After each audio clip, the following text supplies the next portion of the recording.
Ribuan stand di Pasar Turi baru PTB Surabaya hingga saat ini belum terisi. Adapun nama besar sebagai pusat perbelanjaan yang dulu terkenal murah tidak memberi pengaruh. Gedung mewah, modern, nyaman dengan AC dingin juga belum cukup untuk membuat ramai PTB.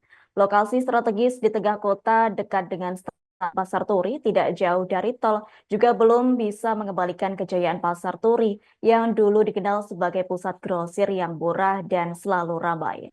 Untuk informasi selengkapnya akan disampaikan langsung oleh rekan wartawan Tribun Jatim, Faik Nuraidi. Silakan untuk laporan lengkapnya.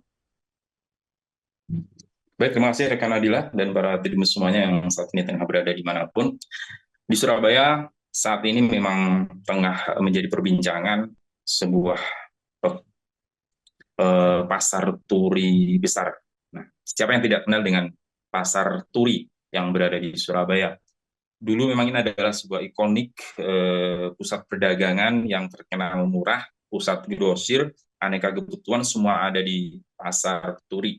Nah, saat ini tengah berdiri megah pasar turi baru, ya, dengan label baru, dengan penawaran yang juga tetap murah dan nyaman, dengan mengusung semangat sebagai pusat grosir, dengan gedung yang megah, dengan 7 lantai. Nah, namun sampai saat ini, harus bilang ini ironis, dengan 7 lantai yang sudah berdiri megah, dengan seluruh fasilitas yang terbilang mewah, seperti halnya mall, ada lift, ada eskalator. Namun kondisi ini masih belum juga membuat pasar turi baru uh, bergairah. Ya, pasar turi baru ini mulai dibangun sejak 2016. Nah, pada 2016 ini mulai dibangun dengan sistem Ballet Operate Transfer atau bangun hak guna uh, BOT ini adalah hak guna bangun serah, ya. Jadi Pemkot ini punya aset di Pasar Turi. Saya harus kembali ke sejarah Pasar Turi ini. Memang dulu pernah 4 kali kebakaran. Terakhir adalah di tahun 2012 dengan ribuan stan yang ada di dalam Pasar Turi. Nah, saat itu terbakar hebat begitu. Kemudian 2016 dibangunlah kembali Pasar Turi baru. Aset saat ini adalah milik Pemkot dan PT Gala Bumi Perkasa selaku pihak ketiga yang siap membangun dengan sistem BOT tadi.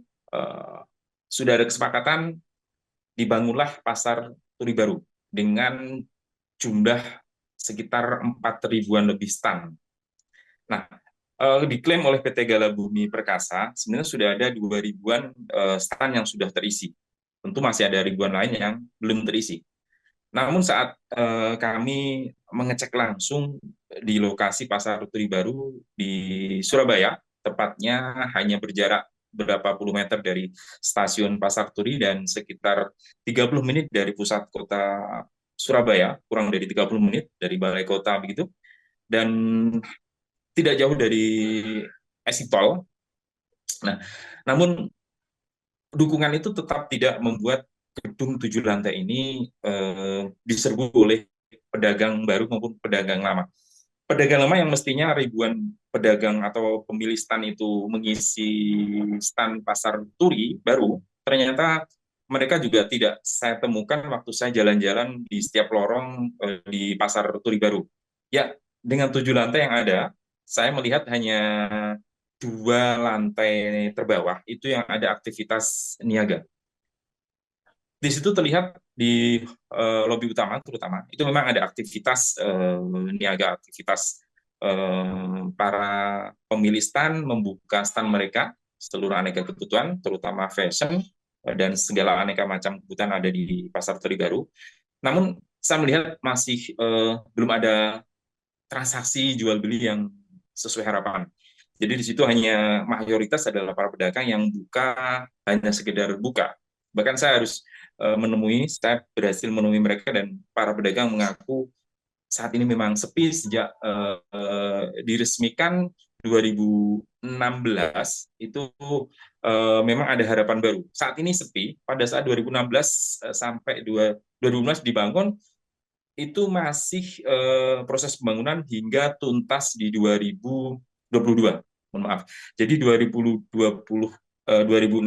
dibangun, 2022 itu diresmikan oleh Wali Kota Surabaya.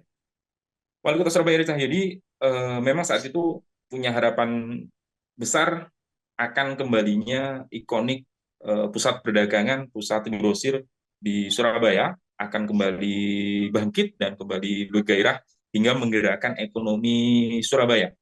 Namun sejak 2022 diresmikan, tepatnya di Maret 2022, tahun demi tahun hingga tahun ini 2024, ternyata harapan itu belum juga terrealisasi. Saya menyaksikan langsung bagaimana setiap lorong saya lihat langsung kosong melompong, bahkan beberapa titik tidak ada penerangan. Tentu ini menjadi perhatian serius untuk semua yang berkepentingan, termasuk Pemkot yang sebenarnya punya aset tentunya, dan PT Gala Bumi Perkasa selaku pengelola pasar Turi Baru.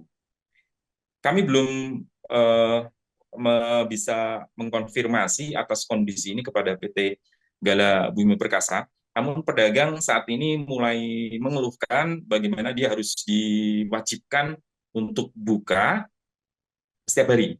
Nah, memang hanya ada tidak sampai, saya belum bisa menghitung persis, tapi tidak banyak, bahkan hanya beberapa yang buka begitu di Pasar Turi Baru. Bahkan sejumlah lorong sudah ada nama toko, tapi nyatanya toko itu tetap tidak buka. Rasionalisasinya atau nalar kita mestinya kalau dia adalah pasar Turi Baru dan kemudian adalah pedagang lama, mestinya mereka bisa beraktivitas, bisa berjualan dan buka. Tapi lagi-lagi saya harus katakan tidak buka mereka. Mereka saat ini memilih tidak membuka stand mereka, dan para pedagang yang memaksa buka, dia mengeluh tidak ada yang beli. Tentu ini menjadi perhatian serius bagi semua yang otoritas, bahkan Komisi B DPRD Kota Surabaya harus mulai dikaji ulang bagaimana keberadaan pasar Turi Baru ini bisa dimanfaatkan dan bisa membangkitkan ekonomi Surabaya. Salah satu yang ditawarkan oleh anggota Komisi B DPRD Kota Surabaya, Baktiono, lebih baik aset dengan 7 lantai, ini bisa bernilai triliunan tentu, bisa nilai ditaksir mencapai 1 triliun lebih aset itu. Baktiono meminta ini harus dikaji ulang, termasuk Pemkot Surabaya harus membuat langkah strategis. Lebih baik pasar Turi Baru dijadikan hunian terus perdagangan, semacam apartemen gitu, yang kemudian dipadukan dengan pusat perdagangan, sehingga kebutuhan dasar akan hunian tentu akan dicari orang dan bersatu dengan perdagangan. Baik, Tribuners, demikian yang bisa saya sampaikan dari Surabaya. Kembali ke rekan Adila. Terima kasih. Baik, terima kasih. Untuk informasi lengkapnya silakan bertugas kembali. Download Tribun X sekarang, menghadirkan lokal menjadi Indonesia.